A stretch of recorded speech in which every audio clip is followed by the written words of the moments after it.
رب العالمین والصلاة والسلام علی سید المرسلین وعلی آلہ وصحبہ اجمعین ومن تبعہم بإحسان الی یوم الدین۔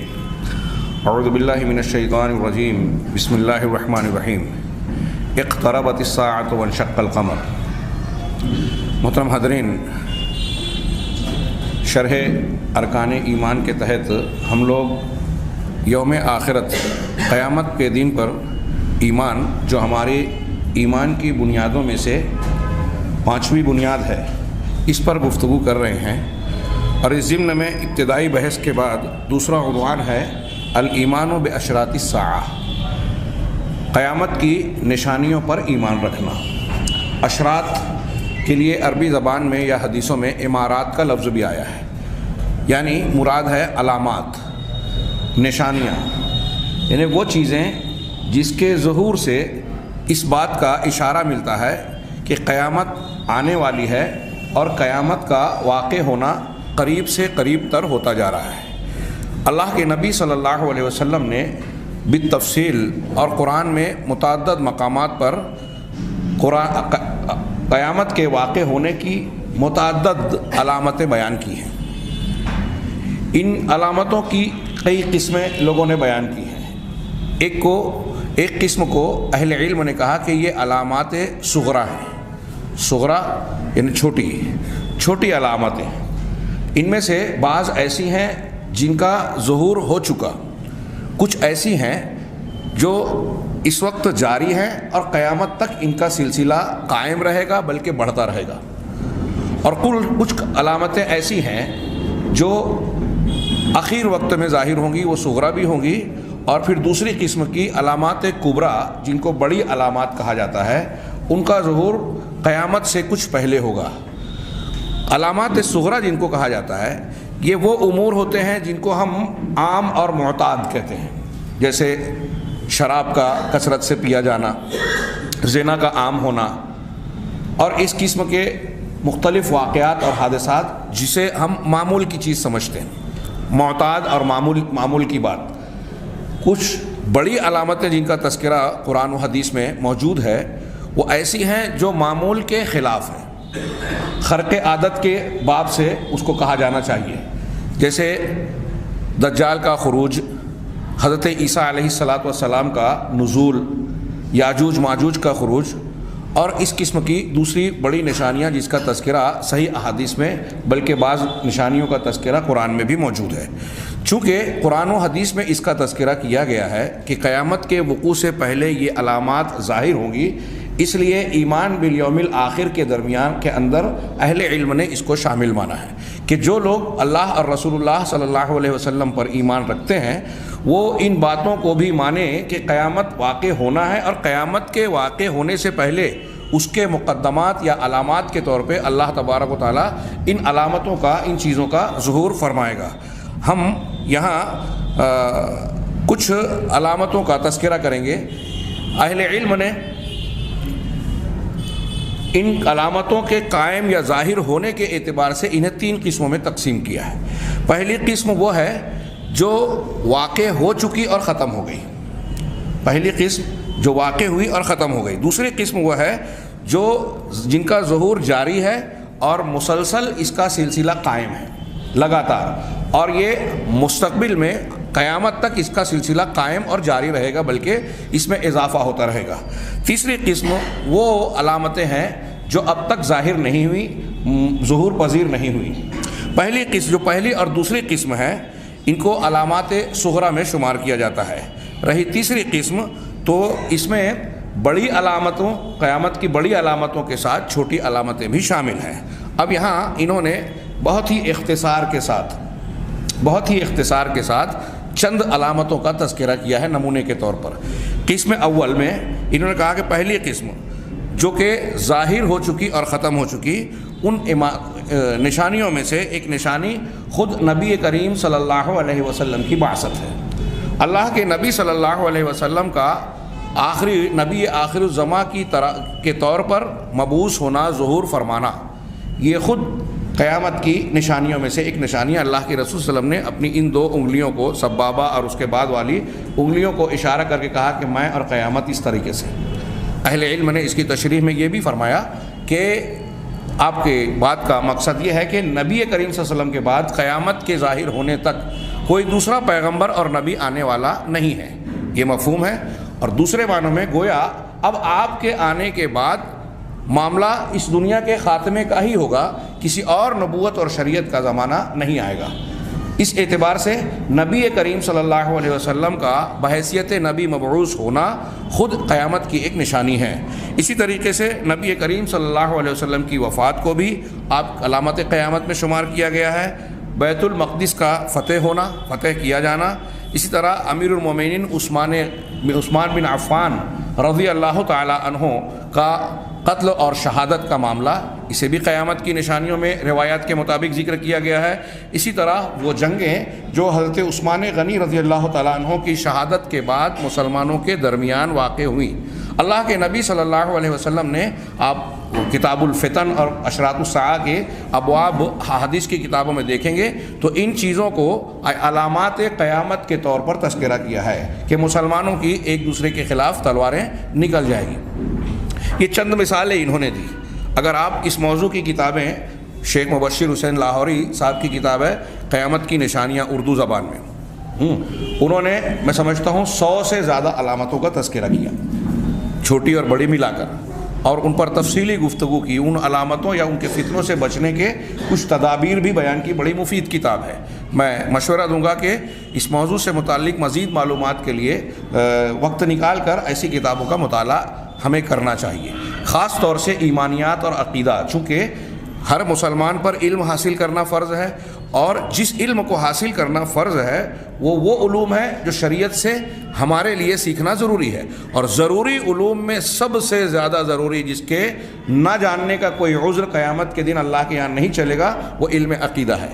ہمارے ابتدائی دروس میں اس پر میں نے تفصیلی گفتگو کی ہے اور دلیلیں پیش کی ہے کہ اللہ تعالیٰ کے یہاں یا قبر میں فرشتے اس شخص پر عذاب دیں گے، اس شخص کو عذاب دیں گے جو یہ کہے گا کہ نہ میں نے پڑھا نہ جانا۔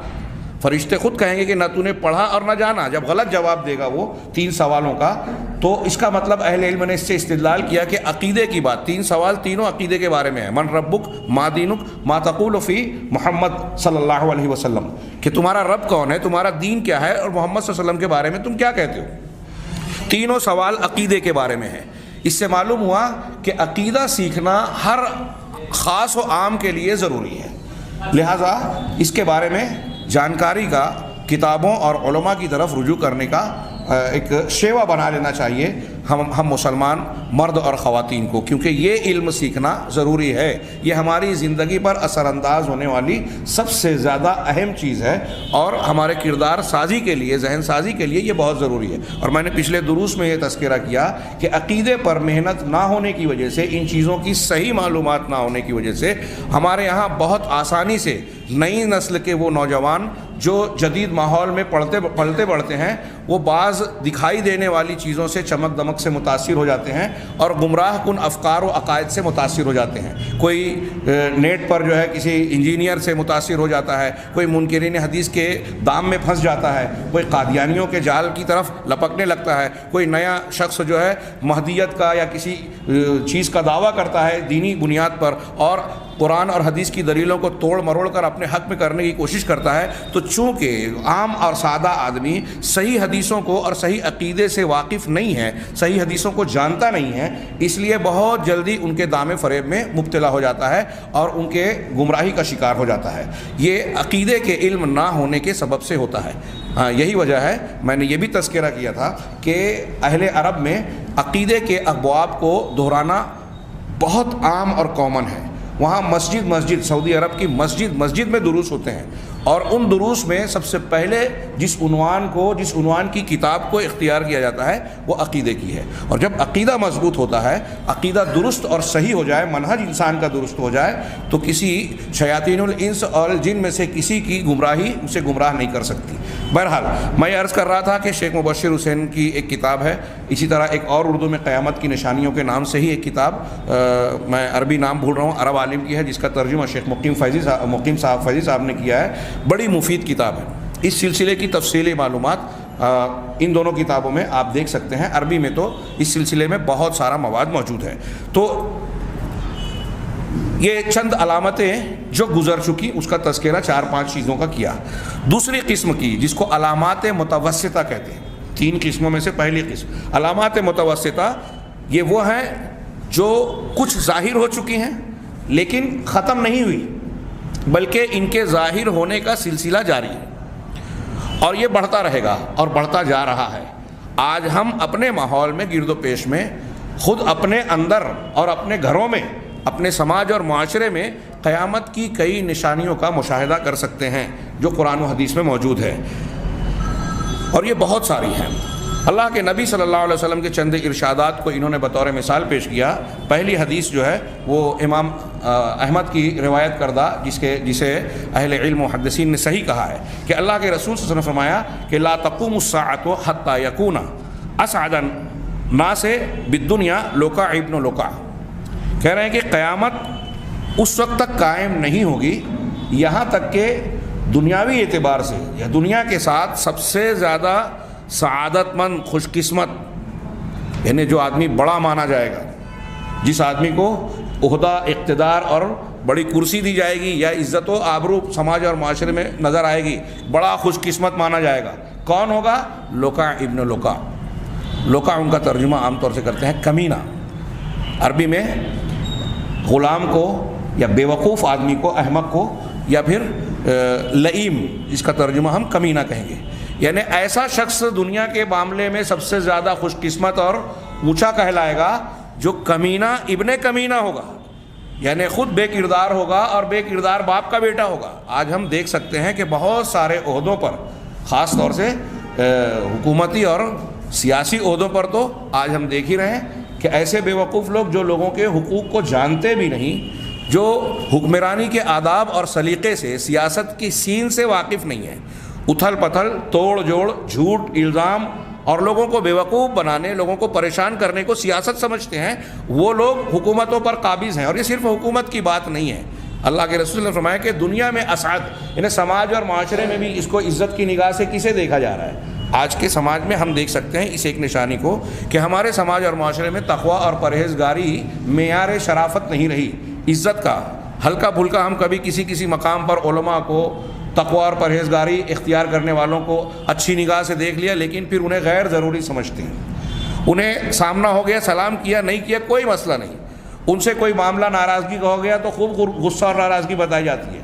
لیکن اگر سماج کا کوئی بااثر آدمی ہے، پیسے والا ہے، وہ چاہے کھلے طور سے حرام خور ہے، اقتدار ہے اس کے پاس، عہدہ ہے اس کے پاس، ہاں وہ پولیس میں ہے، وہ آفیسر ہے، ہاں اس کے پاس ایسی اور کچھ چیزیں ظاہری اسباب میں سے پائی جاتی ہیں، تو ہم دیکھتے ہیں کہ لوگوں کا رویہ اس کے ساتھ ایسا ہوتا ہے کہ اس کے سامنے جھکے اور چوئے جاتے ہیں۔ اسے عزت کے ساتھ سلام کرنا، عزت دینا، اس کی برائیاں اس کے سامنے بیان نہیں کرنا، وہاں بہادری کا مظاہرہ نہیں ہوتا۔ علماء کے سامنے، متقی پرہیزگار لوگوں کے سامنے لوگ حق گوئی کا اور بہادری کا مظاہرہ کرتے ہیں۔ یہ اس قیامت کی اس نشانی کا منہ بولتا ثبوت ہے، زندہ جیتے جاگتی تصویر ہے، جو خود ہمارے کردار میں، ہمارے سماج اور معاشرے میں پائی جاتی ہے کہ دنیا میں سعادت مند، باعزت، اچھا، خوش قسمت، اونچا آدمی وہ ہے جو کمینہ ابن کمینہ ہے۔ شریعت کا، دین کا، اصولوں کا کوئی لحاظ نہیں ہے، دنیا ہے اس کے پاس، تو ہمارے نزدیک وہ بڑا ہے۔ یہ ایک نشانی کا تذکرہ انہوں نے کیا۔ اسی طریقے سے ترمذی کی ایک روایت ہے جو صحیح ہے، اللہ کے نبی صلی اللہ علیہ وسلم نے جس میں ارشاد فرمایا، یاتی علی الناس زمان، کہ لوگوں کے پاس، لوگوں کے سامنے ایک ایسا زمانہ اور وقت آئے گا کہ الصابر فیہم علی دینہ کالقابض علی الجمر، کہ دین پر، اس زمانے میں دین پر جمع رہنے والا شخص، صبر کرنے والا، جو دینی تقاضوں کی تکمیل کرنا چاہتا ہے، حلال کھانا چاہتا ہے، زنا سے بچنا چاہتا ہے، توحید پر قائم رہنا چاہتا ہے، بدعات اور خرافات سے بچنا چاہتا ہے، ظالموں، غلط کار لوگوں سے اپنا دامن صاف اور بچا کے رکھنا چاہتا ہے، ان کا ساتھ نہیں دیتا دین کی بنیاد پر کہ قرآن و حدیث کے خلاف ہے اس لیے ہم ان کے ساتھ نہیں ہیں، قرآن و حدیث کے خلاف ہے اس لیے ہم اس بدعت کو نہیں کریں گے، پورا شہر شب برات کو حلوہ بنائے، ہمارے گھر میں نہیں بنے گا، پورا شہر جشن منا رہا ہے عید میلاد کا، لیکن چونکہ یہ بدعت ہے، نصارہ کی مشابہت ہے، قرآن و حدیث اور صحابہ و سلف کے طریقے کے خلاف ہے، لہٰذا ہم اسے اختیار نہیں کریں گے۔ ہاں پورا معاشرہ اور سماج حرام خوری میں ملوث نظر آ رہا ہے، سودی لین دین کر رہا ہے، پک پھنی کاٹ رہا ہے لیکن ہم دین کے تقاضے کو پورا کریں گے. اس طرح ایک شخص اگر چن کر جاتا ہے کارپوریشن میں، میونسپلٹی میں، اسمبلی میں، اور وہ سوچتا ہے کہ میں ایماندار رہوں، کوئی بے ایمانی نہ کروں، کمیشن خوری نہ کروں، تو اسے مجبور کیا جاتا ہے کہ یا تو ہماری بات مان لو، حصہ لے لو، نہیں تو پھر تم کو ہم پھنسا دیں گے اور ورنہ تمہارے کاموں کو روک دیں گے. تو کہا اللہ کے رسول یہ سب چیزیں سامنے رکھیے اور پھر اس حدیث کا ترجمہ سنیے کہ ایک زمانہ لوگوں پر ایسا آئے گا کہ دین پر، اس زمانے میں دین پر جمع رہنے والا شخص ایسا ہوگا کالقابض علی الجمر، جیسے انگارے کو اپنی مٹھی میں بند کرنے والا.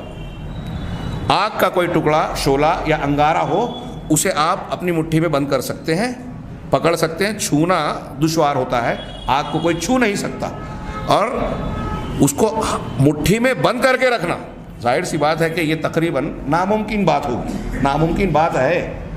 تو دین پر پورے طریقے سے عمل کرنے کی کوشش کرنے والے کو ایسے ہی آگ سے گزرنا پڑے گا، آسان کام نہیں ہوگا. اور ہم دیکھتے ہیں کہ ایسا شخص جو بہت پابند، اصولوں کا سخت ہوتا ہے، اسے لوگ سماج اور معاشرے میں سمجھتے ہیں کہ بے وقوف ہے، حالات اور تقاضوں کو، مصلحتوں کو سمجھتا نہیں. فلاں صاحب اگرچہ حرام خور ہیں لیکن ان کے سامنے جھک جانا چاہیے، اگرچہ وہ دین کی مخالفت کر رہا ہے لیکن اس پر زبان کھولنا نہیں چاہیے، اپنے تعلقات اچھے رکھیے. اس قسم کے فلسفے کی بنیاد پر نتیجہ کیا ہوتا ہے؟ میں ایک بات یہاں اشارہ کرنا چاہتا ہوں. یہ اللہ کے نبی صلی اللہ علیہ وسلم کی ایک ایک حدیث جو ہے نا، ایک ایک کتاب ہے. یہ ایک چیز جو آپ کو نتیجے کی نظر آ رہی ہے، اللہ کے نبی صلی اللہ علیہ وسلم نے ایک چیز بتائی کہ یہ نتیجہ ایسا ہوگا، منظر نامہ، اس منظر کے پیچھے بہت سارے کردار نظر آئیں گے. یعنی آپ نے قول فیصل بیان کی، آخری سٹیج کی چیز بیان کی ہے، اس کے ضمن میں بہت سارے عوامل، اسباب اور متعلقہ چیزیں موجود ہیں. جیسے مثال کے طور پہ آگے حدیث آ رہی ہے، مثال دوں میں کہ زنا عام ہوگا، اللہ کے رسول نے فرمایا. یہ ایک جملہ، دو لفظ کا، یظہر الزنا، لیکن یہ پوری کتاب ہے. زنا کیسے عام ہوگا، زنا کے عام ہونے کے اسباب کیا ہوں گے، وہ ساری تفصیل اس میں آ گئی خود بخود. اللہ کے رسول صلی اللہ علیہ وسلم کے زمانے میں موبائل، انٹرنیٹ اور وسائل، جو جدید دور کے وسائل موجود نہیں تھے. اللہ کے رسول صلی اللہ علیہ وسلم نے وہ ساری چیزیں بیان نہیں کی کہ ایسے ایسے اسباب ہوں گے، بے پردگی عام ہو جائے گی، کالجوں میں جو ہے اختلاط کے ساتھ تعلیم ہوگی، مسلم اور غیر مسلم کی تمیز لوگ مٹاتے جائیں گے، اور موبائل اور نیٹ کے ذریعے سے تعلقات لوگوں میں دوریاں سمٹ جائے گی اور لوگ ایک دوسرے سے آسانی سے گفتگو کر سکیں گے. چوری چھپے کی باتیں جو ہیں وہ اب برملا ہونے لگے گی. یہ چیزیں بیان نہیں کی اس وقت، بتاتے تو لوگ سمجھتے بھی نہیں. آپ نے نتیجے کی بات بیان کی کہ زنا عام ہوگا. اب زنا سے متعلق جتنی اس کو سہولت پہنچانے والے اسباب، عوامل ہیں، وہ سب اس میں آ گئے. ایسے ہی جب آپ، اللہ کے رسول نے اس حدیث میں فرمایا کہ دین پر جمے رہنے والا شخص ایسا ہوگا جیسے انگارے کو اپنی مٹھی میں تھامنے والا شخص. تو اب اس میں وہ ساری کیفیات آ گئیں جو آج میں نے چند چیزوں کا بطور نمونہ مثال کے طور پر پیش کیا حدیث کو سمجھانے کے لیے کہ دین پر عمل کرنا مشکل کیسے ہے. ایک آدمی کو یہ کہا جاتا ہے، ہمارے ہاں دیندار لوگ سنائی دیتے کہتے ہیں دیکھیے کیسے مشکل ہے. جو لوگ بڑے دیندار نظر آتے ہیں وہ کہتے ہیں کہ بغیر حرام خوری کے ہم ترقی نہیں کر سکتے، سودی لین دین کیے بغیر ہندوستان میں کام نہیں چل سکتا. مولویوں سے جا کے اس کے جواز کے فتوے نکالتے ہیں. حلالہ اور ان چیزوں میں بھی یہی طریقہ اختیار کیا جاتا ہے، اور فتویٰ دینے والے فتویٰ دے رہے ہیں وہ اہل علم کہلا رہے ہیں کہ اگرچہ حلالہ حرام ہے، بڑے بڑے علماء کی تحریر ہے. میرا مقصد کسی شخصیت پر تان نہیں ہے، دین کے ساتھ کیا ہو رہا ہے یہ بتانا چاہ رہا ہوں. بڑے بڑے علماء، چھوٹوں کی بات ہی چھوڑیے، کہ اگرچہ حلالہ حرام ہے لیکن ایسا کرنے سے عورت پہلے شوہر کے لیے، خاوند کے لیے جائز ہو جاتی ہے. بڑے عالم کی تحریر ہے. اللہ کے نبی صلی اللہ علیہ وسلم کے ارشاد کو آپ کس خانے میں رکھیں گے؟ اس قول کو سامنے رکھیے، اور اللہ کے رسول فرما رہے ہیں کہ حلالہ کرنے والے پر لعنت ہے اللہ کی، اور جس کے لیے کیا جائے اس پر لعنت ہے. نبی کریم صلی اللہ علیہ وسلم کے اس قول اور فرمان کو آپ نے بے وقت کیا کہ نہیں کیا اپنے اس فتوے کے ذریعے؟ سودی لین دین کو اسی طرح بیان کر رہے ہیں. ایسی کتنی چیزیں ہیں کہ آپ اپنے سماج اور معاشرے میں، ایک بڑے دیندار صاحب ہم سے گفتگو کرتے ہوئے کہتے ہیں کہ یہ جوانی کی عمر ہوتی ہے، بچیوں کو کی تعلیم ضروری ہے، اور ہم نے تعلیم کے لیے کالج میں بھیجا، باہر ہاسٹل میں رہنے کے لیے. اب وہاں کوئی معاملہ ہو جاتا ہے، کچھ عشق و معاشقے کی بات یا ناجائز تعلق کی بات، تو یہ عمر کا تقاضا ہے، حالات کا تقاضا ہے، ہو جاتا ہے، کیا فرق پڑتا ہے. اب یہ کوئی عام آدمی جاہل آدمی نہیں بول رہا ہے، اور اس قسم کے خیالات اچھے اچھے پڑھے لکھے لوگوں کے ہیں۔ اور اس سماج اور معاشرے میں میں اکثر کہا کرتا ہوں، جہاں کچھ لوگ عورتوں کو مسجد جانے سے اس لیے منع کرتے ہیں کہ فتنے کا دور ہے، مسجد جائیں گی تو فتنہ ہوگا، وہ کہتے ہیں کہ کالج جانا ضروری ہے، تفریح کے مقامات پر عورتوں کی خواہش اور اس کی فطرت کے تکمیل کے لیے وہ بھی لازمی ہے، سب جگہ جا سکتی ہیں، مسجد کا دروازہ بند کر دیا گیا۔ اب اکثر مساجد میں مسلمانوں کی اس کا انتظام ہی نہیں ہے۔ آج ہماری مائیں بہنیں پروٹیسٹ کر رہی ہیں، احتجاج کر رہی ہیں، کیوں؟ اس لیے کہ ہمیں اس کی ضرورت محسوس ہو رہی ہے۔ جمہوری ملک میں، جمہوری ڈھانچے میں اس کے بغیر چارہ کار نظر نہیں آ رہا ہے، کیونکہ آج مصلحت کا تقاضا ہے، مسلمانوں کے وجود و بقا کا تقاضا ہے۔ NRC CAA NPR اگر نافذ ہو گیا تو ہمارا اس ملک میں وجود دشوار ہو جائے گا۔ اس لیے یہ جانتے بوجھتے بھی کہ ہم جانتے ہیں کہ شرعی تقاضوں اور اصول و ضوابط کے مطابق نہیں ہے کہ عورتیں ایجیٹیشن اور احتجاج کریں، لیکن ہم خاموشی اختیار کیے ہوئے ہیں مصلحتاً کہ یہ آج کی ایک ضرورت ہے۔ تو یہاں دنیاوی ضرورت کے تحت لوگ جو ہے خاموشی اختیار کر رہے ہیں، لیکن دینی غیرت اور عزت کا جنازہ ایسا نکلا ہے کہ اگر ایک مسلمان عورت آج غیر مسلم سے تعلق قائم کرتی ہے تو ہمارے کانوں پر جو نہیں رینگ رہا ہے۔ اس کی اصلاح کے لیے ہمارے یہاں کوئی تحریک اور منظم اور سنجیدہ کوشش ہو ہی نہیں رہی ہے۔ یہ قیامت کی نشانی ہے کہ دین پر قائم رہنے والا ایسے ہے جیسے آگ کو، انگارے کو اپنے مٹھی میں تھامنے والا۔ اللہ کے نبی صلی اللہ علیہ وسلم کی دوسری ایک حدیث جو متوسط نشانیوں میں سے انہوں نے بطور مثال پیش کی، منہا قولہ ان من اشراط الساعۃ ان یرفع علی، بخاری مسلم کی متعدد الفاظ میں یہ حدیث موجود ہے کہ قیامت کی نشانیوں میں سے نبی کریم صلی اللہ علیہ وسلم نے ارشاد فرمایا، قیامت کی نشانیوں میں سے یہ ہے کہ ان یرفع العلم، علم اٹھا لیا جائے گا۔ علم کون سا؟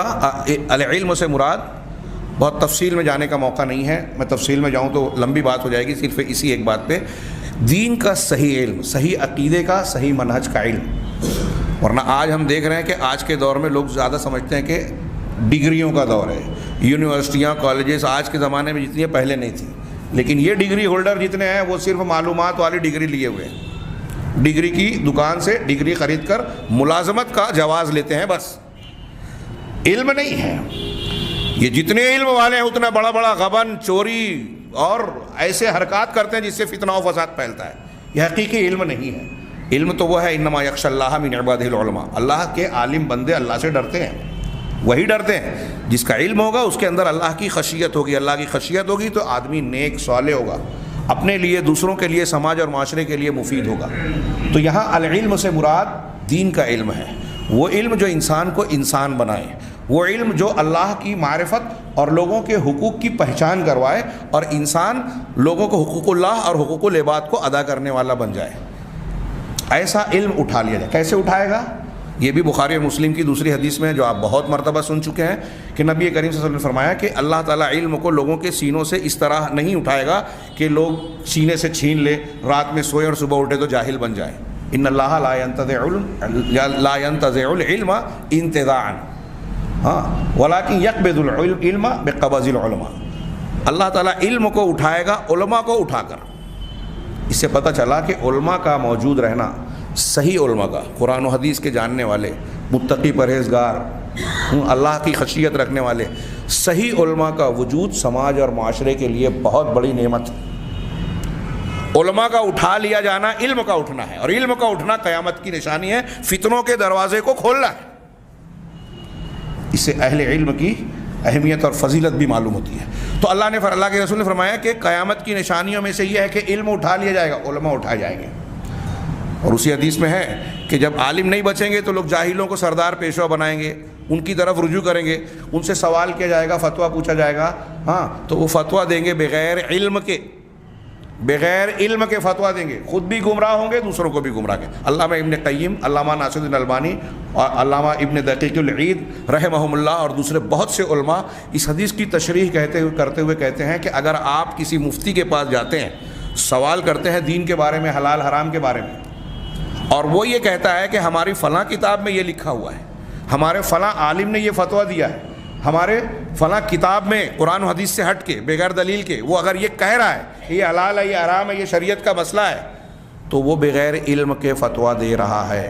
اچھی طرح سمجھیں، یہ بہت عام ہے ہمارے سماج میں کہ فلاں کتاب میں یہ لکھا ہوا ہے اس لیے وہ فتویٰ دے دیا۔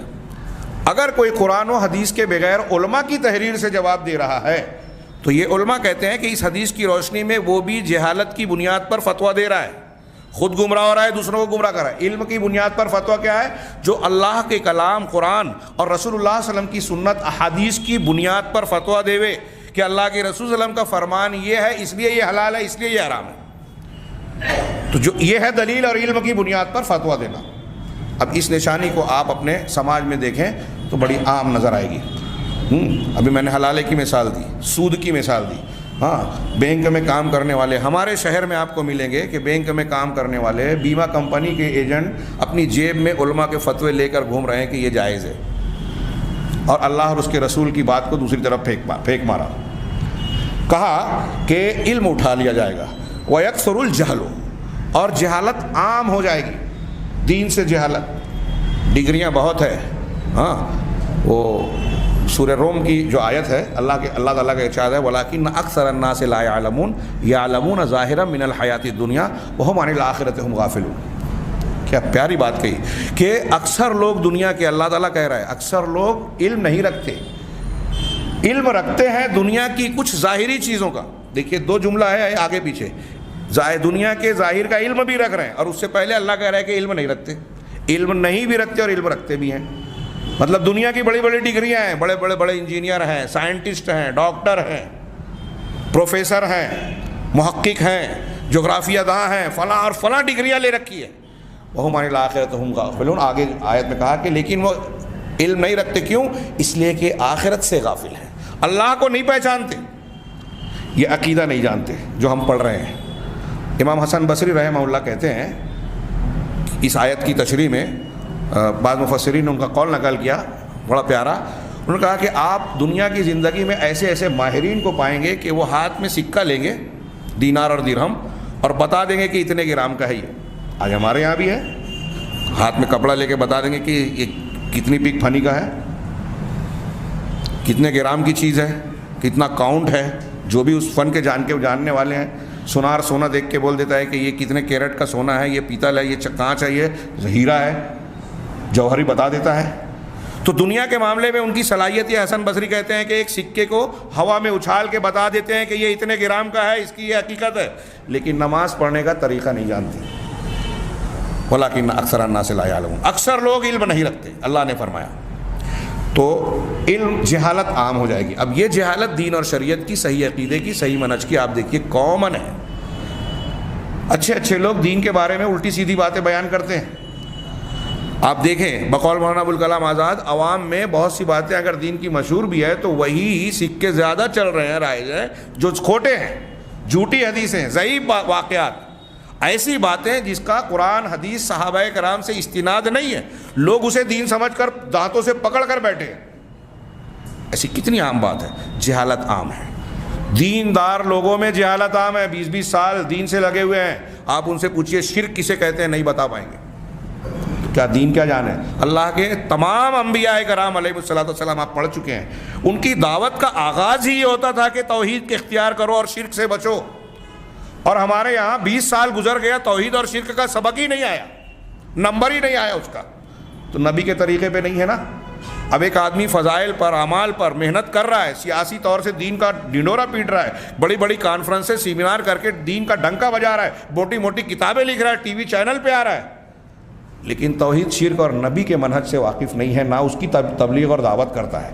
دعوت دیتا ہے تو جھوٹی حدیثیں بیان کرتا ہے، ضعیف اور موضوع روایات بیان کرتا ہے، شرک کی بجائے، توحید کی بجائے شرک کے ساتھ بات کو پیش کرتا ہے کہ اللہ کے رسول کا وسیلہ لگا کے دعا مانگ سکتے ہیں، ٹی وی چینل پہ آ رہا ہے۔ چھوڑیے دوسروں کی باتیں، ہم بولیں گے تو یہ مسئلہ کی امام حنیفہ، امام یوسف اسے حرام کہتے ہیں۔ حنفی کہلانے والے ہمارے بھائی جو ہیں وہ اس کی تبلیغ کر رہے ہیں، جس کو خود ان کے امام کہتے ہیں کہ یہ حرام ہے کسی شخصیت کا وسیلہ لگا کے دعا مانگنا، چاہے وہ شخصیت انبیاء ہی کی کیوں نہ ہو۔ کرنے کی بجائے، اجر و ثواب ملنے کی بجائے آپ کو اس محنت پر اگر عذاب ملے تو کیا بنے گا؟ ہر جمعہ کو صحابہ کے سامنے اللہ کے رسول اسی لیے پڑھتے تھے، دین کی ہر نئی چیز بدعت ہے، ہر بدعت گمراہی ہے۔ اب جو بدعت لوگ کرتے ہیں، جو بھی لوگ کی بدعت کرتے ہیں، وہ دین سمجھ کے کرتے ہیں، نیکی سمجھ کے کرتے ہیں، یہ سمجھتے ہیں کہ اجر و ثواب ملے گا، اس کی فضیلتیں بیان کرتے ہیں. لیکن اللہ کے رسول کا فرمان ہے کہ ہر بدعت گمراہی. ہر جمعہ کو صحابہ کے سامنے، جو صحابہ بدعت سے کوئی تعلق نہیں رکھتے تھے، ان کے سامنے پڑھتے تھے. کتنی اہم بات ہے. خیر، تو جہالت عام ہو جائے گی، یہ ہم اپنی آنکھوں سے دیکھ رہے ہیں اور بڑھتی جا رہی ہے. وَيَكْثُرُ الزِّنَا، اور زنا عام ہو جائے گا. یہ تو ایسی بات ہے کہ اسے آج میں سمجھتا ہوں کہ کسی کو بتانے کی ضرورت ہی نہیں ہے، سب لوگ واقف ہیں. اب تو زنا کے نئے نئے طریقے، جو ہماری چمک دمک والی دنیا ہے، وہاں عورتوں کا ڈیٹنگ پہ جانا، تعلقات اختیار کرنا، ماں باپ کے علم میں رکھتے ہوئے عشق اور معاشقے لڑانا، اپنے بوائے فرینڈ اور گرل فرینڈ کو گھر میں لانا، یہ عام بات اور کامن بات ہو گئی ہے. اور میں نے ابھی جیسے کہ کہا کہ دیندار طبقہ جب یہ کہنے لگا کہ کوئی یہ عمر کا تقاضا ہے، تو گویا انہوں نے اس چیز سے اپنی آنکھیں بند کر کے راستے کھول دیے. اور زنا کس قدر عام ہو رہا ہے آج، جو ہے اس کی کثرت نے، ہم اس آزاد اور آوارہ سماج اور معاشرے کی تصویر دیکھیں جو آج یورپ اور امریکہ کے مغربی معاشرے میں نظر آتی ہے.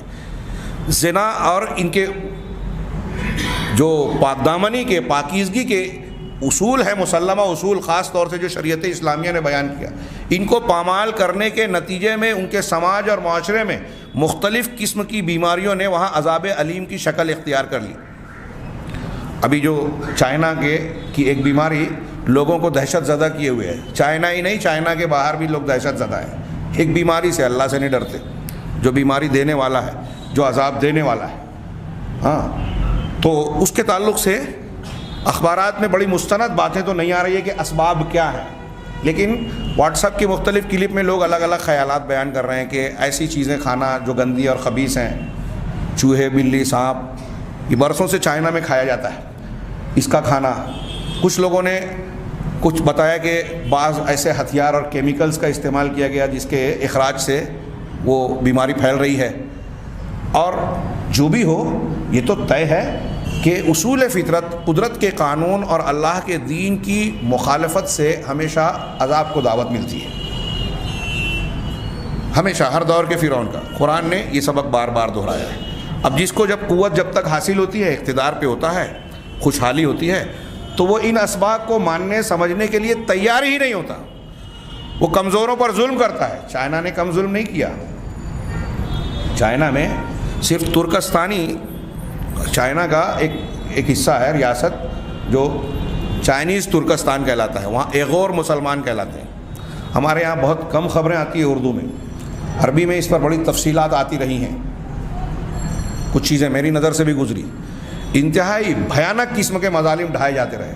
وہاں قرآن رکھنے پر پابندی، اسلامی لباس یا پہچان کی کوئی چیز اختیار کرنے پر پابندی، پردے پر تو تھی، ابھی تازہ پورے چائنا میں لگائی گئی. داڑھی رکھنے پر پابندی لگائی گئی. اگر پتہ چلتا کہ کسی کے گھر میں قرآن ہے، قرآن پڑھتا ہے، تو سزا دی جاتی، قرآن جلا دیا جاتا. اور بڑی گھمنڈ کی بات، ابھی پچھلے سال میں اس کے صدر نے کہا تھا فوج کے پریڈ کے درمیان کہ اب چائنا کو آگے بڑھنے سے دنیا کوئی طاقت روک نہیں سکتی.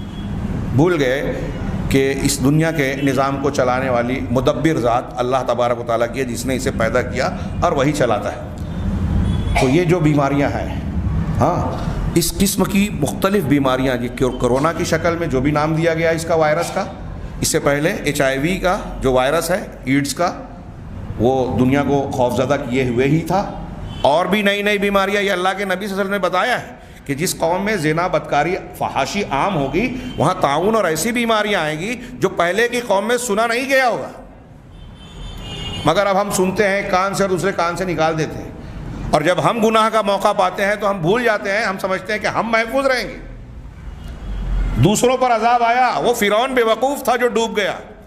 ہم تھوڑی دریا کے بیچ والے راستے میں جائیں گے کہ پھنس جائیں. ہر فرعون وقت کا یہی سمجھتا ہے کہ جو تباہ ہوا وہ بے وقوف تھا، لیکن بھول جاتا ہے کہ اللہ تبارک و تعالیٰ کا جب فیصلہ ہوتا ہے تو بڑے بڑے ذہین سے ذہین انسان کی ذہانت دھری کے دھری رہ جاتی ہے، ان کی طاقت کنارے رہ جاتی ہے. کوئی ہیلا، کوئی تدبیر کام نہیں آتی جب اللہ کا فیصلہ طے ہوتا ہے اور اس کا عذاب آتا ہے. خیر، میں یہ عرض کر رہا تھا کہ اللہ کے نبی صلی اللہ علیہ وسلم نے جو یہ فرمایا کہ زنا عام ہو جائے گا، اس کی زندہ تصویر آج ہم دیکھ رہے ہیں، اور یہ بڑھتا ہی جا رہا ہے. اور ایسا معاملہ، ایسا انداز، طریقہ کہ ہم اس کا تذکرہ بھی اللہ کے اس گھر میں کرنا پسند نہیں کرتے. اب رشتوں کے تقدس کو پامال کیا جا رہا ہے. ہاں, محرم رشتوں کو بھی ختم کر کے غیر ازدواجی زندگی اختیار کرنے کی ترغیب دی جاتی ہے. یورپ نے اس کا تجربہ کر کے اس کی جو ہے کڑواہٹ کو چکھ رہا ہے, اور اب حکومت یہ کوشش کر رہی ہے کہ لوگ ان تعلقات سے پیچھے ہٹیں, شادی شدہ پاکیزگی کی زندگی گزاریں. لیکن لوگوں کی عادت بگڑ گئی ہے, سدھرنے کا نام نہیں لے رہی ہے. لیکن ہمارے یہاں اب اسی راستے پر نئی نسل چل پڑی ہے اور آگے بڑھتی جا رہی ہے. تو یہ قیامت کی متوسط نشانیوں میں سے ہے کہ زنا عام ہوگی. اور میں نے تھوڑی سی تفصیل بیان کی کہ زنا کے عام ہونے کا کہ ضمن میں وہ ساری چیزیں آ جاتی ہیں جو زنا کے پھیلانے کا, اس کے فروغ دینے کا سبب بنتی ہیں, اسباب کی شکل میں رہتے ہیں. وَيَقِلُّ وَيَكْثُرُ شُرْبُ الْخَمْرِ, اور شراب کا پینا زیادہ ہو جائے گا, بڑھتا جائے گا. نشہ آور چیزوں کا کتنا معاملہ عام ہے ہمارے یہاں. مختلف قسم کی نشے کی نئی نئی چیزیں, کتا گولی, فلاں گولی, فلاں سیرپ, فلاں اس کو نام الگ الگ دیتے ہیں, کیا بیئر اور دوسرے نام دے دیتے ہیں.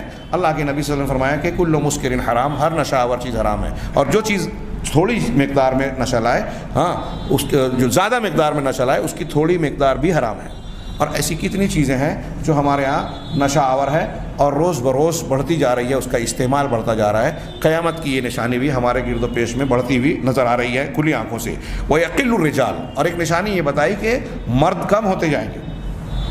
مردوں کے کم ہونے کی کئی شکلیں لوگوں نے بیان کی کہ جنگیں بہت زیادہ ہوگی. اب میں نے کہا نا کہ اسباب بھی اس میں آ جاتے ہیں خود بخود. کو کچھ لوگوں نے کہا کہ مردوں کی قلت کی شکل یہ بنے گی کہ فتنہ و فساد, جنگ و جدال زیادہ ہوگا, اور جنگوں میں مرد زیادہ کام آئیں گے, کم مر جائیں گے. اور پھر عورتوں کی اتنی تعداد ہو جائے گی کہ مردوں کی تعداد کے مقابلے میں وہ بہت زیادہ ہوں گی. یہاں تک کہ اللہ کے رسول نے فرمایا آگے کہ یہاں تک کہ 50 عورتوں پر ایک مرد قیم ہوگا, نگراں ہوگا, ان کی دیکھ بھال کرنے والا ہوگا. یہ روایت جو ہے متفق علیہ ہے بخاری مسلم کی. یہ بھی. اور دوسری شکل مردوں کے کم ہونے کی اہل علم نے اور بھی بیان کی ہے کہ ایسا بھی ہو سکتا ہے کہ عورتوں کی ولادت اور پیدائش کی شرح مردوں کے مقابلے میں بہت زیادہ ہو جائے گی. تو شکل چاہے دو ہو, وجہ جو بھی بنے, اگر وہ پہلی والی چیز مانے تو وہ بھی سمجھ میں آتی ہے کہ گویا اس ضمن میں یہ بھی پیشین گوئی موجود ہے کہ قیامت سے قریب یا اس درمیان فتنہ و فساد, جنگ و جدال, لڑائی جھگڑا, جنگیں بہت زیادہ ہوں گی. اور ہم دیکھ رہے ہیں کہ یہ ہر روز بڑھتی جاتی ہے. اسی ضمن میں ایک چیز کا اظہار کروں جو بخاری مسلم اور مختلف حدیثوں کی کتابوں میں اشارے اور الگ الگ انداز میں بیان کی گئی ہیں, جو ہمارے موجودہ تناظر میں دیکھی جا سکتی ہے کہ قیامت کی نشانیوں میں سے ایک نشانی یہ ہے کہ ظالم اور جابر حکمراں مسلط ہوں گے. ظالم اور جابر, جیسے مثال کے طور پہ صحیحین وغیرہ میں روایت ہے کہ میں نے جہنم میں 2 لوگوں کو نہیں دیکھا جن کے جیسا کوئی دوسرا نظر نہیں آیا. اس میں سے ایک ایسے لوگ ہیں کہ اخیر زمانے میں ایک ایسے لوگ آئیں گے جن کے ہاتھوں میں گھوڑے کی دموں کی طرح لاٹھیاں یا چابک ہوں گے, جس سے وہ لوگوں کو ماریں گے. ہاں, اپنے ماتحتوں پر ظلم اور زیادتی کریں گے. جہنمی ہوں گے, اذناب البقر, گائے کی دموں کی طرح, گھوڑے کی نہیں, گائے کی دموں کی طرح. تو یہ روایت اور اس معنی کی اور بھی حدیثیں اور واضح طور سے کئی حدیثوں میں موجود ہے کہ ظالم اور جابر حکمراں مسلط ہو جائیں گے. آج پوری دنیا میں آپ دیکھیے, جہاں آپ حکمرانوں کو دیکھیں گے, ملکوں کے حکمرانوں کو, ریاستوں کے حکمرانوں کو یا اداروں کے حکمرانوں کو, آپ اس میں سمجھتا ہوں 80%, یہ محتاط بولوں تو 80%, شاید اس سے زیادہ ہوگا, کم نہیں, ظالم ہی ظالم نظر آئیں گے. صرف ظالم یہ نہیں ہوتے کہ وہ ہٹلر یا چنگیز خان کی طرح قتل و خوریزی کرتے ہوئے نظر آئیں, جو لوگوں کے حقوق ادا نہ کریں. ایسے قوانین بنائیں جس سے لوگوں کے حقوق سلب ہوں اور لوگ پریشان ہوں. آج ہماری حکومت, پیچھے نوٹ بندی کا معاملہ ہوا, اس کے بعد جو ہے لین دین کے جو ابھی انہوں نے قوانین بنائے ہیں, منوسمرتی کے قوانین کو نافذ کرنے کے لیے, ساورکر اور گولوالکر کی فکر کو عام کرنے کے لیے کہ اس ملک میں صرف اونچی جاتی کے لوگ جو ہیں وہ طبقہ حکمراں کے طور پر مسلط ہو, سارے وسائل اس کے ہاتھ میں رہیں. کل میں اپنے دوستوں میں کہہ رہا تھا کہ ابھی جو ہمارے پورے ملک میں معاشی خرابی ہے, اقتصادی بحران کا شکار ہیں, اور نیا بجٹ آیا تو لوگ یہ تبصرہ کر رہے ہیں اس میں کوئی بہتری کی شکل نہیں ہے. ہمارے یہاں لوگ یہ تبصرہ کرتے ہیں کہ ان کے پاس تجویز نہیں ہے, ماہرین معاشیات نہیں ہے, فلاں اور فلاں, اس قسم کی بات. لیکن ایک یہ بھی سوچنے کا پہلو ہو سکتا ہے, اور مجھے بظاہر مضبوط نظر آتا ہے کہ یہ جو لوگوں کو پریشان کرنے والے قوانین بنائے جا رہے ہیں کہ لین دین رک جائے, ٹرن اوور نہ ہو سکے، زمین کی خرید و فروخت یا دوسرے اسباب و سامان کی خرید و فروخت میں اتنا ٹیکس لگایا جائے، اتنا مشکل بنا دیا جائے کہ لوگوں کا دھندا اور کاروبار ہی ٹھپ ہو جائے، یہ منصوبہ بند طریقے سے کیا جا رہا ہے۔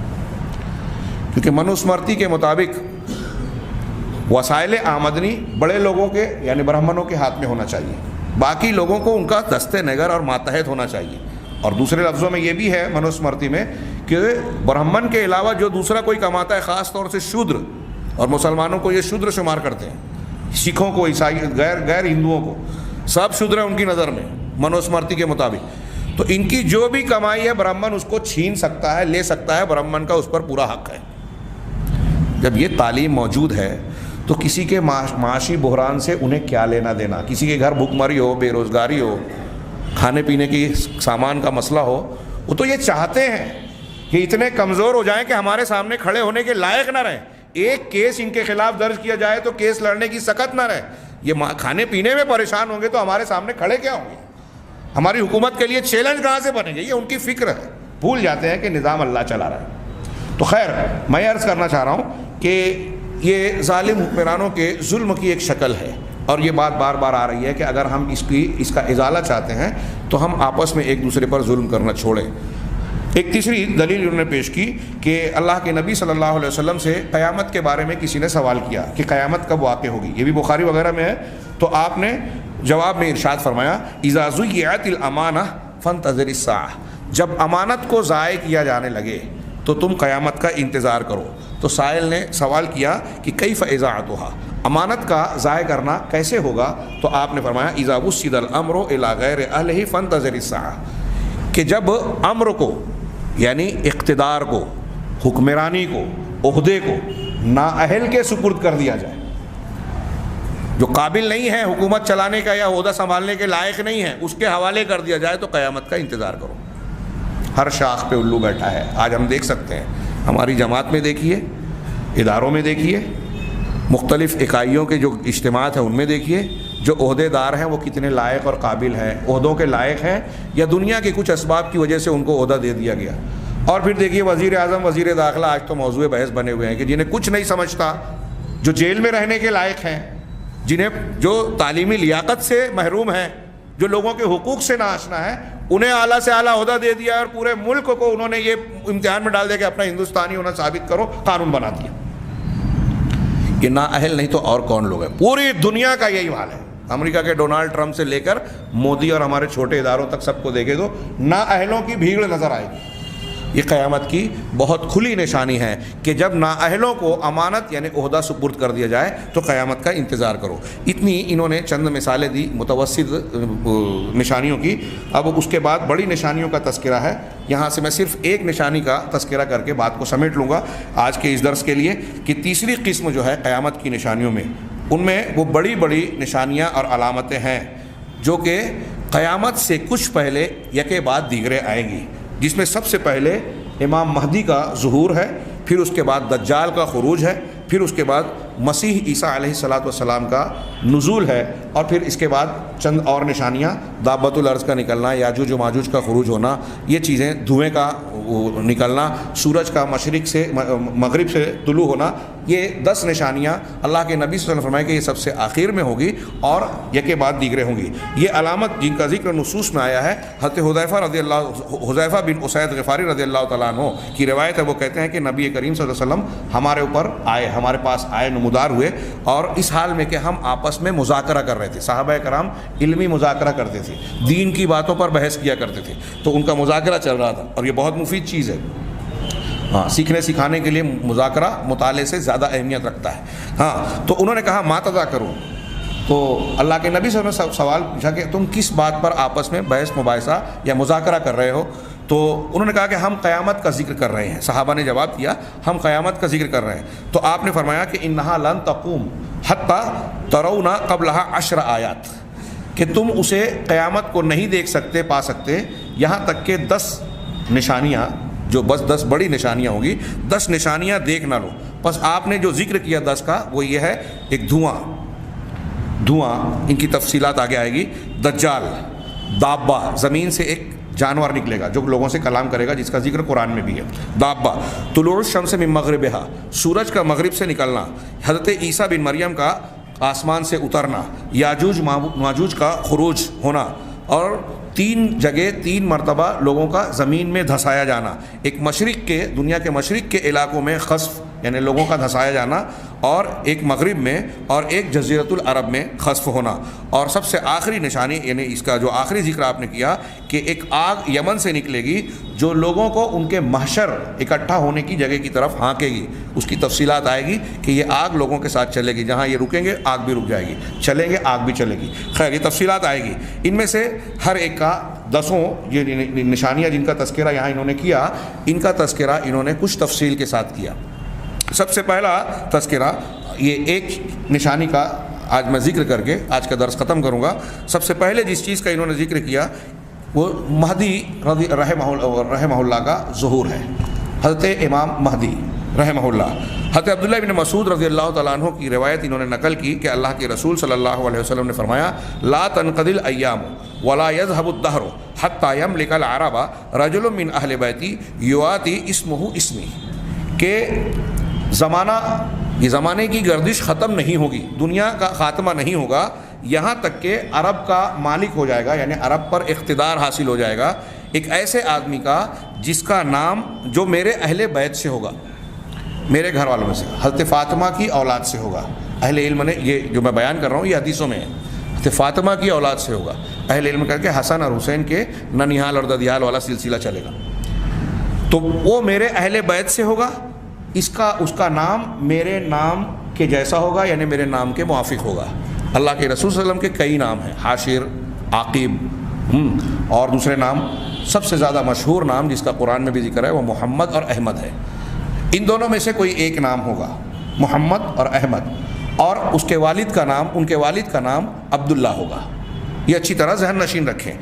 اس کے بعد انہوں نے تذکرہ کیا کہ امام مہدی سے کے خروج یا آمد سے متعلق جو حدیثیں آئی ہیں وہ تواتر کے درجے کو پہنچتی ہیں۔ کچھ لوگ ہمارے یہاں کہتے ہیں کہ بخاری مسلم میں نہیں ہے، بخاری مسلم میں اشارے موجود ہیں، اور دوسری حدیثوں میں اس کا صاف صریح نام کے ساتھ تذکرہ موجود ہے۔ تو حدیثیں متواتر ہیں، اور اس کے روات جناب محمد رسول اللہ صلی اللہ علیہ وسلم سے بڑے مشہور اور بڑی تعداد میں ہیں، جو خبر دیتے ہیں اللہ کے نبی صلی اللہ علیہ وسلم سے روایت کرتے ہوئے حضرت امام مہدی کی آمد کی۔ اور ان روایتوں میں جن چیزوں کو بیان کیا گیا ہے اس کا انہوں نے صرف خلاصتاً تذکرہ کیا۔ ایک تو یہ کہ وہ اہل بیت سے ہوں گے جیسا کہ اوپر والی حدیث میں ہے، ابھی ہم نے پڑھا۔ دوسرا یہ کہ وہ جو حکومت قائم کریں گے ان کی حکمرانی 7 سال ہوگی، بعض روایتوں میں ہے کہ 5 سال، 7 سال یا 9 سال ہوگی، بعض روایتوں میں کہ 7 یا 8 سال ہوگی۔ مشہور بات 7 سال کی ہے حدیثوں کے مطابق، کہ 7 سال ان کی حکمرانی قائم ہوگی، اور وہ زمین کو عدل سے، عدل و انصاف سے بھر دیں گے، جیسے کہ آج وہ ظلم و جور سے بھر گئی ہے۔ ان کے آنے سے پہلے زمین میں، دنیا کے اندر بہت زیادہ ظلم اور زیادتی عام ہو جائے گی، فتنہ اور فساد ہوگا، لیکن وہ آئیں گے اور جب حکومت قائم کریں گے تو ہر طرف امن و امان کا جو ہے دورہ ہوگا، لوگوں کو ان کے حقوق ملیں گے، چین سکون ملے گا۔ اسی طریقے سے انہوں نے کہا کہ ان کا ظہور جو ہے مشرق کے ملکوں کی طرف سے ہوگا، مشرق یا دنیا کا مشرق یا مکہ مدینہ کا مشرق۔ آپ نے مدینہ میں فرمایا تھا کہ مشرق کی سمت سے، دونوں کو علماء نے کہا ہے اگر دنیا کا بھی مشرق کہیں تو مکہ اور مدینہ دنیا کے جغرافیے کے اعتبار سے مشرق کے سمتوں میں آتے ہیں، تو ان کا ظہور مشرق کے بلاد سے ہوگا۔ اور جو اصبہان یا اصفہان کی طرف سے مہدی کے ظہور کی بات جن روایتوں میں آئی ہے وہ روایت ضعیف ہے۔ اصفہان یا خراسان کے علاقے سے آپ دجال کے باب میں پڑھیں گے کہ ادھر سے اس کا خروج ہوگا، اور کعبہ کے پاس اس سے بیعت لی جائے گی، کعبہ کے پاس اس شخص سے یعنی حضرت امام مہدی کی بیعت کی جائے گی۔ حدیث میں موجود ہے کہ رکن اور مقام کے درمیان، قتادہ کی روایت ہے، رکن اور مقام یعنی مقام ابراہیم کے درمیان بیت اللہ کے اندر ان کے ہاتھوں پر لوگ بیعت کریں گے۔ اسی طریقے سے حضرت عیسیٰ بن مریم جو آسمان سے اتریں گے تو اس وقت یہ امام مہدی مسلمانوں کے امیر ہوں گے، اور اس کی تفصیل میں یہ ہے کہ یہ لوگ نماز کی تیاری کرتے رہیں گے۔ بعض روایتوں میں ہے کہ فجر کی نماز کی تیاری ہوتی رہے گی۔ حضرت عیسیٰ علیہ السلام دمشق کے منارہ بیضا پر 2 فرشتوں کے درمیان ان کے کاندھوں پر ہاتھ رکھے ہوئے زمین کی طرف اتریں گے، ان کے نزول کی تفصیل آئے گی، ان کی کیفیات بیان ہوگی۔ تو یہ لوگ نماز کی تیاری کرتے رہیں گے. حضرت عیسیٰ علیہ الصلوۃ والسلام کہیں گے, حضرت امام مہدی حضرت عیسیٰ علیہ الصلوۃ والسلام سے کہیں گے تعال صلی بنا, آئیے ہمیں نماز پڑھائیے. فیقول, تو حضرت عیسیٰ علیہ السلام جواب دیں گے لا ان بعدکم امیر و بعد, تم ہی ایک دوسرے کے امام ہوگے. اور امام مہدی امامت کریں گے. حضرت عیسیٰ بن مریم علیہ الصلوۃ والسلام جو مقام نبوت پر فائز ہیں, ہاں اس دور میں جب وہ نزول فرمائیں گے تو ان کی نبوت نہیں رہے گی, لیکن ان کا مقام نبوت تو رہے گا, لیکن شریعت محمدی کے پیریڈ میں آئیں گے, اس لیے شریعت محمدی پر عمل کریں گے. اچھی طرح دماغ میں رکھیں, فقہ حنفی, فقہ شافعی, فقہ مالکی یہ سب چیزوں پر عمل نہیں کریں گے, قرآن اور حدیث والے دین پر عمل کریں گے. یہ بالکل صاف ستھری بات ہے. لوگوں نے کھینچ تان کے ان کو بھی مسلک کا مقلد بنانے کی کوشش کی ہے. یہ انتہائی بڑی توہین ہے ایک نبی کی شان میں, کہ آپ ایک طرف کہتے ہیں کہ ایک مجتہد جو اجتہاد کے درجے کو پہنچا ہے اس کے لیے جائز نہیں ہے تقلید کرنا, اور دوسری طرف آپ حضرت عیسیٰ علیہ الصلوۃ والسلام کے بارے میں بھی یہ بیان کرنے لگے فلاں مسلک پہ چلیں گے. یہ اللہ کے نبی صلی اللہ علیہ وسلم کے خالص دین کی پیروی کریں گے, ہاں امام مہدی اور حضرت عیسیٰ علیہ الصلوۃ والسلام. تو کہا کہ تم میں سے بعض کا امیر ہے, یہ اس امت کی فضیلت کی بات بھی ہے. ہاں اب اس طریقے سے حضرت امام مہدی کے متعلق حدیثوں میں اور کئی تفصیلات موجود ہیں. یہاں انہوں نے تذکرہ کیا کہ امام مہدی کے تعلق سے لوگوں میں 3 گروہ بن گئے. ایک تو افراط و تفریط والے اور ایک متوسط طبقے کے. افراط اور تفریط والا پہلا طبقہ یہ ہے, پہلا گروہ وہ ہے جو مہدی کے خروج کا ہی منکر ہے. ہمارے یہاں عقل پرست اور عقلانیین کی ایک تعداد ہے, ہر چیز عقل پہ تولنے والی. میں بھی ایک شاپ سے مل چکا ہوں جو درس دیتے ہیں مسجد میں, بڑے صاحب علم اور اچھا درس دینے والے کہلاتے ہیں. وہ کہتے ہیں کہ یہ میں ایک مثال اس لیے دے رہا ہوں کہ بعض علماء کہلانے والے لوگ اس طرح کے خیالات میں مبتلا ہیں.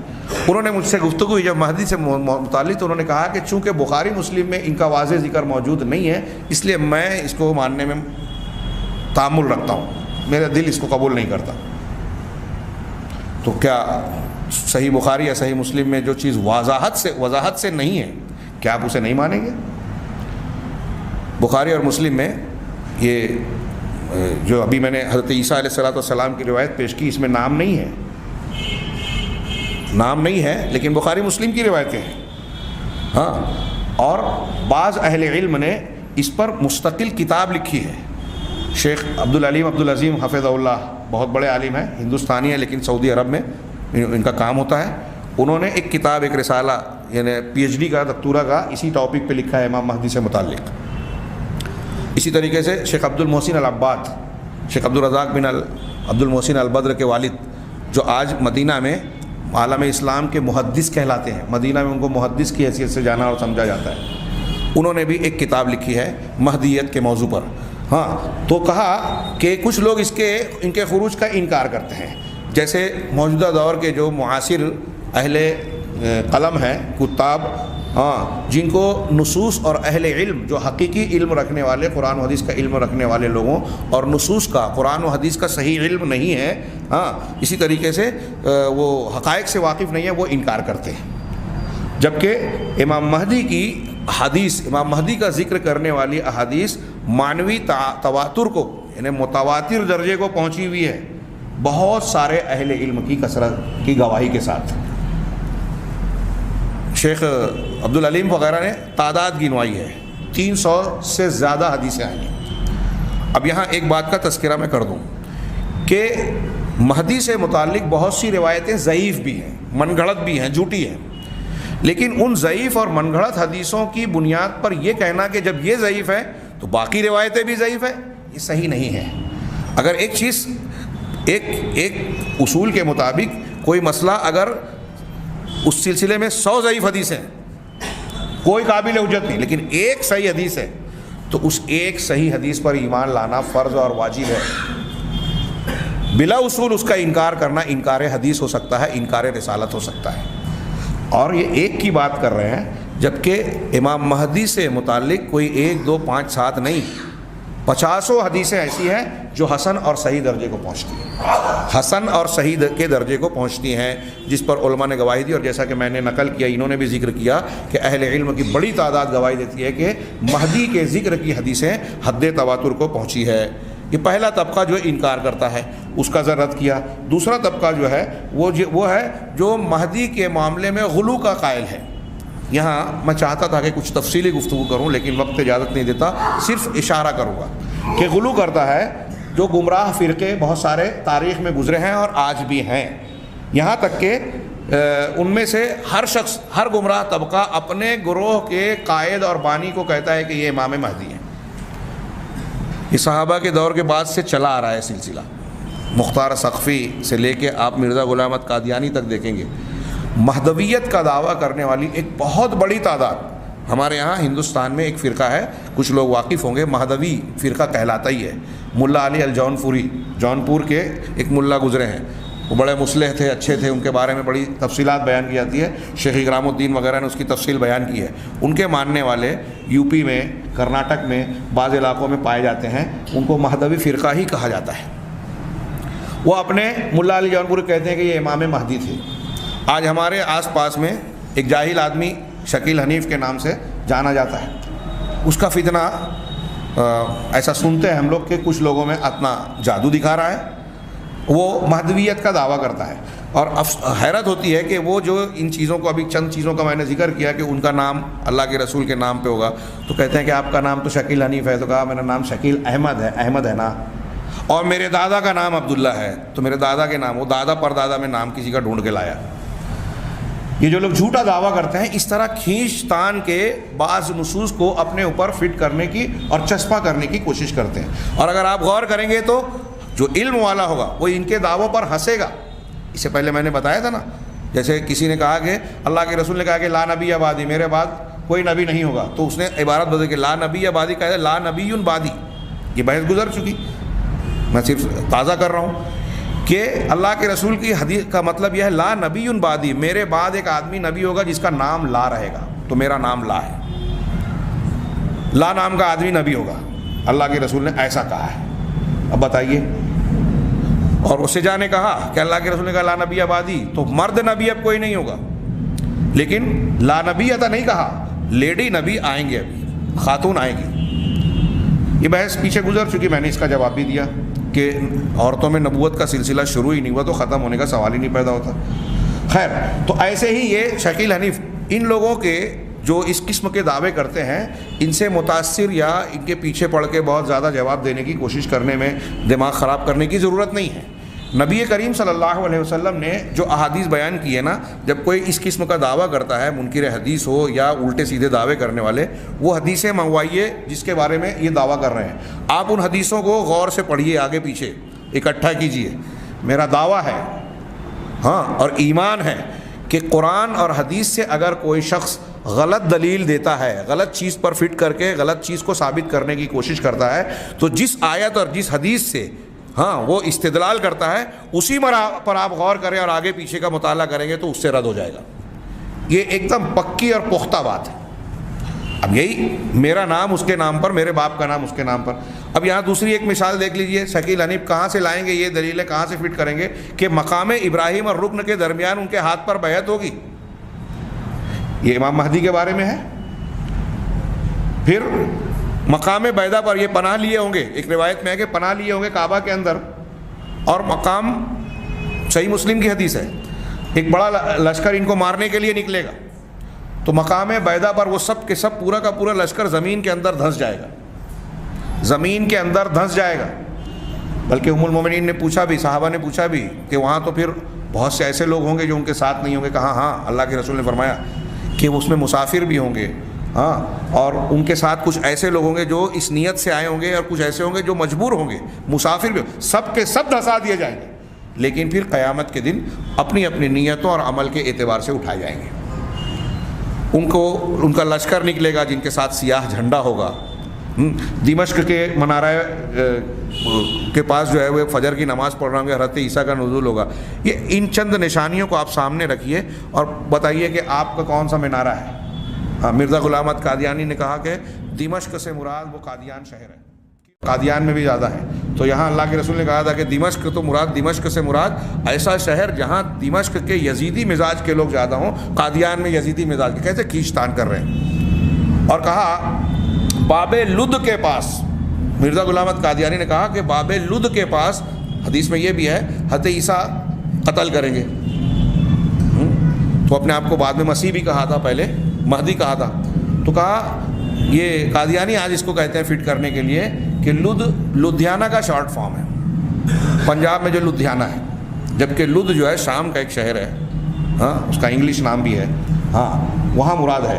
تو کہتے ہیں کہ لدھیانہ کا شارٹ فارم ہے، اور مرزا غلام احمد قادیانی نے لدھیانہ میں عیسائیوں سے مناظرہ کر کے ان کو شکست دی تھی، اس لیے مطلب وہ دجال کو وہاں قتل کیا گیا۔ اب جب قتل کر دیا تو عیسائیوں کو تو ختم ہو جانا چاہیے تھا۔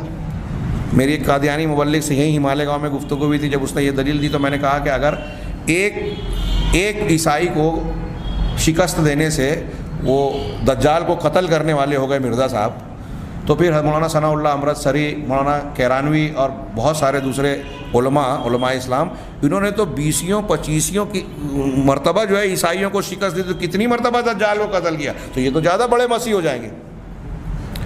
تو خیر اس قسم کا جو غلط استدلال کر کے غلط دلیل پیش کرتے ہیں، اس میں یہ عرض کرنا چاہتا ہوں کہ صحیح حدیثوں کو آپ اکٹھا کیجئے اور اس کے الفاظ اور اس کی تفصیلات پر آپ غور کریں گے تو جھوٹے لوگوں کے دعوے بالکل صاف طریقے سے ثابت ہو جائیں گے۔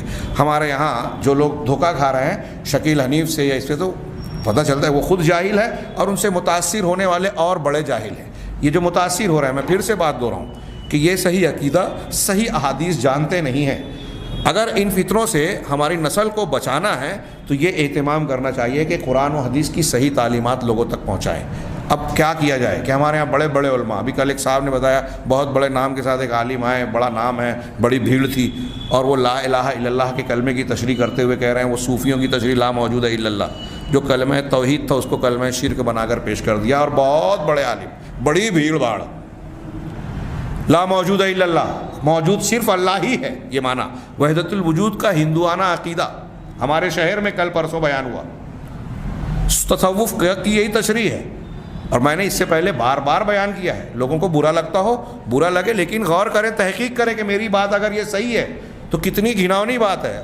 امام حنیفہ، ان کے شاگردان حنفی بڑے بڑے علماء کہتے ہیں کہ وحدت الوجود کا عقیدہ نصارہ کے عقیدے سے زیادہ گھناؤنا اور برا ہے، کیونکہ نصارہ نے تو حضرت عیسیٰ کے اندر صرف اللہ کو حلول کرنے والا مانا، اللہ نے ان کو کافر قرار دیا، اور یہ وحدت الوجود کا عقیدہ ماننے والے دنیا کی ہر چیز میں، ہر انسان کے اندر اللہ کو مان رہے ہیں۔ کتنا بڑا شرک ہے، کتنا بڑا کفر ہے یہ، اور ہمارے یہاں تصوف کے نام سے بڑے بڑے علماء اسے بیان کر، لوگ عقیدت سے سن رہے ہیں، ہم بیان کریں تو لوگ کہیں گے دیکھو اختلافی بات کر رہے ہیں، جھگڑا کر رہے ہیں۔ یہ سچی بات ہے، کلمہ توحید جو تمام انبیاء کرام علیہ الصلوۃ والسلام کا پہلا سبق، پہلا درس، اللہ تعالیٰ نے اسی کے لیے پوری کائنات کو پیدا کیا، جنت و جہنم کو بنایا ہے، اسی کا معنی آپ غلط بیان کریں گے تو پھر کہاں دین باقی رہا، کہاں سے اللہ کی رحمت آئے گی؟ تو یہ عقیدہ آپ نے صحیح طور سے نہ سیکھا نہ سکھایا، لہٰذا کسی کا بھی فتنہ اپنا جادو کر جاتا ہے۔ تو تیسرا، یہ دوسرا طبقہ ہے جو کسی بھی اپنے ماننے والے گروہ کو، کسی بھی دعوے دار کو مہدی مان لیتا ہے، اور کوئی بھی شخص اٹھتا ہے اور کہتا ہے کہ میں مہدی ہوں، اور کچھ لوگ اس کے پیچھے چلنے لگتے ہیں۔ تو یہ گمراہ طبقہ ہے۔ یہ دونوں طبقے، جو انکار کرتا ہے وہ بھی، اور جو ہر کسی کو مہدیت کا دعوے دار بتاتا ہے، دونوں گمراہ ہیں۔ تیسرا طبقہ جو آخری بات ہے وہ وسط ہے، درمیانی، جو اہل سنت والجماعت اور اہل حق کا ہے، جو کہ مہدی کے خروج پر یقین رکھتے ہیں۔ کیسے یقین رکھتے ہیں کہ قرآن صحیح حدیثوں میں ان کا جو نام بیان کیا گیا ہے، اس نام کے مطابق، ان کے والد کے نام کے مطابق، ان کی جو صفات بیان کی گئی ہیں، ان کے نکلنے کا وقت اور جو مقامات اور نشانیاں دوسری بیان کی گئی ہیں، وہ ان نشانیوں کے ساتھ جس مہدی کی آمد ہوگی، ہم اس مہدی پر ایمان رکھتے ہیں۔ لیکن بلا وجہ اب لوگ یہ کہیں کہ ہم ان کا انتظار کریں، کچھ لوگ اسی کے پیچھے پڑے رہتے ہیں۔ جب ان کا خروج ہوگا تو ان کی صحیح علامتوں کے ذریعے سے ان کی پہچان ہو جائے گی، اور ان کو جاننے میں صحیح احادیث کی روشنی میں کوئی دقت نہیں ہوگی۔ اللہ تبارک و تعالیٰ سے دعا ہے کہ وہ ہمیں ایمانیات کی صحیح بنیادوں کو سمجھنے کی توفیق عطا فرمائے، اور اسی کے مطابق ہمارے ایمان و عقیدے کو استوار کرنے کی توفیق دے، اس کی برکت سے دنیا اور آخرت کے ہر فتنے اور عذاب سے محفوظ رکھے۔ وآخر دعوانا ان الحمد للہ رب العالمین۔ انشاءاللہ آئندہ درس میں دجال وغیرہ سے متعلق گفتگو ہوگی۔